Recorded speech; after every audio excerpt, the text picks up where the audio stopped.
Are highly sensitive people naturally more spiritual? That question comes up often because HSPs tend to seek meaning and purpose. We notice more. We feel more deeply. We reflect. We ask the larger questions. Why am I here? What does that mean?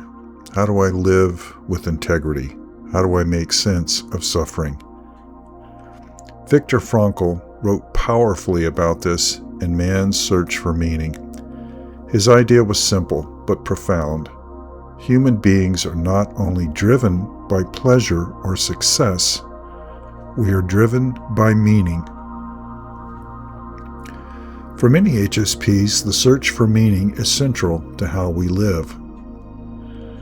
But does that automatically make us religious? Not necessarily.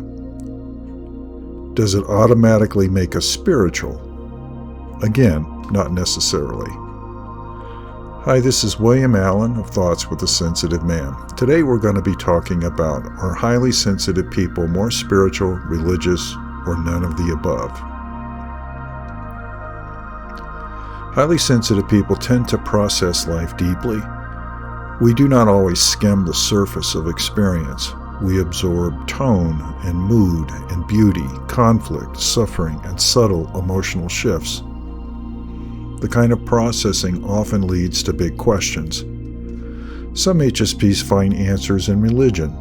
Some find them in spirituality. Some explore many traditions. Some find meaning without any spiritual or religious framework. There is no single HSP path.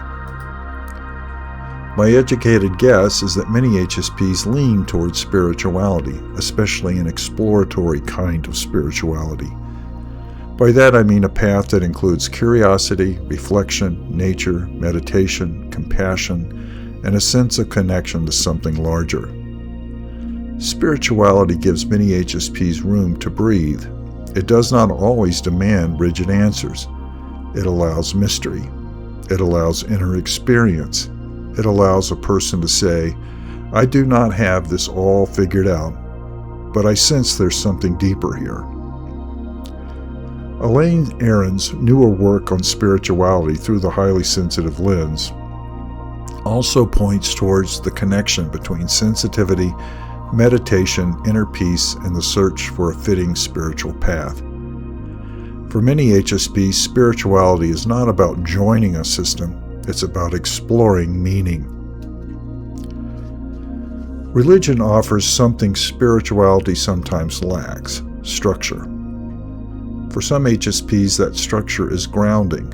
Religion can provide community, rituals, sacred text, moral teaching, music, prayer, and belonging.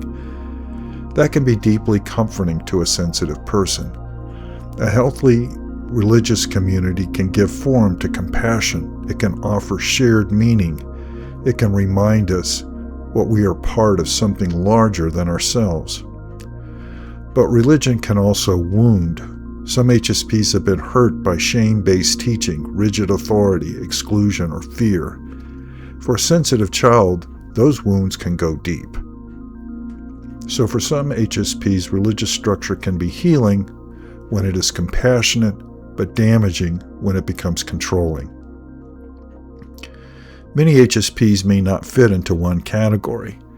They may draw wisdom from Christianity, Buddhism, Taoism, Jungian psychology, nature, meditation, science, poetry, and personal experience. Some may call that inconsistent. I call it exploration. HSPs often synthesize. We look for patterns. We test ideas against lived experience. Does this practice make me kinder? Does it help me become more grounded? Does it help me face the life I have more honestly? That kind of eclectic searching can be a real growth path, but it also needs discipline.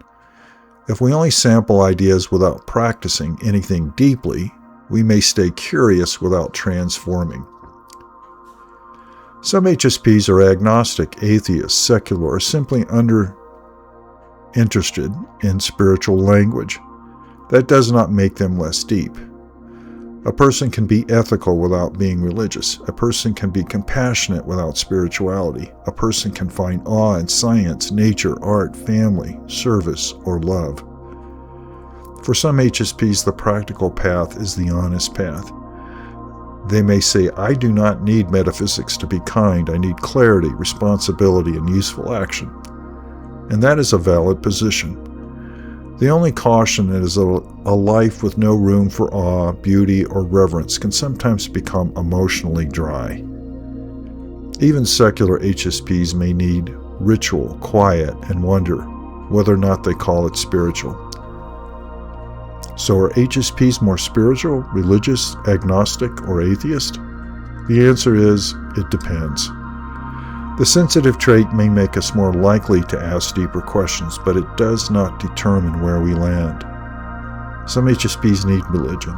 Some HSPs need spirituality. Some need many traditions. Some need none.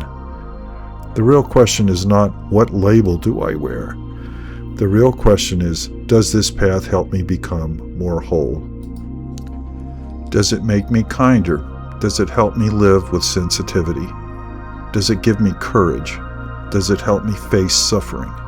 Does it help me love without losing myself?